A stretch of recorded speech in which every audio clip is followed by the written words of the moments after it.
Samantala, wala nang kawala ang suspect sa pagpatay ng isang grade 7 student noong 2021. Sa pagkakataong ito, nasangkot siya sa patayan kung saan isang babae naman ang biktima. Narito ang eksklusibo kong pagtutok.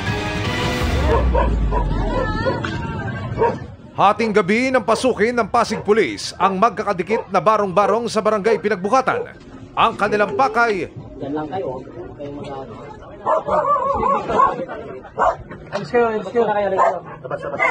dakpin ang 24 anyos na suspect sa pamamaslang.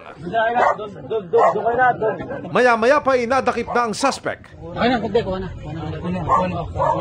Isinasangkot ang suspect sa mga insidente ng patayan sa Pasig. Kabilang narito ang pagpatay sa kapitbahay niyang grade 7 student noong May 2021 dahil hindi umano sinunod ng biktima ang kanyang utos. Gusto ko mahuli. Mahuli. Hindi na hayop na po yan. Hindi na pagkataong kaisipan ng puso ng tao.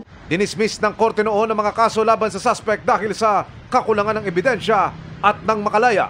Muli siyang nasangkot sa patayan at sa pagkakataong ito, isang babae naman ang itinumba at itinapon pa umano sa basurahan. Itong biktima natin, Kuya Emil, ay napagbintangan na siya ang nagsumbong sa ating kapulisan para mahuli itong isang suspect sa illegal drugs operation natin. Isang testigo ang naging susi para madakip ang suspect. Nagkaroon tayo ng malaking breakthrough nito, Kuya Emil, dahil mayroon tayong witness na nakakita na before and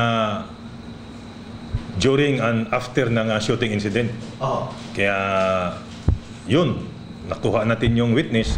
Nakausap namin ang suspect kanina. Depensa niya, sangkot siya sa kaso pero hindi siya ang gunman. Driver lang po ako. Piling ka makipagtulungan? Opo. Matibay ang ebidensya natin ngayon at meron tayong mga witness at based sa ating SOCO report, we will really have a strong case against him. Para sa GMA Integrated News, Emil Sumangil, Nakatutok, 24 Oras.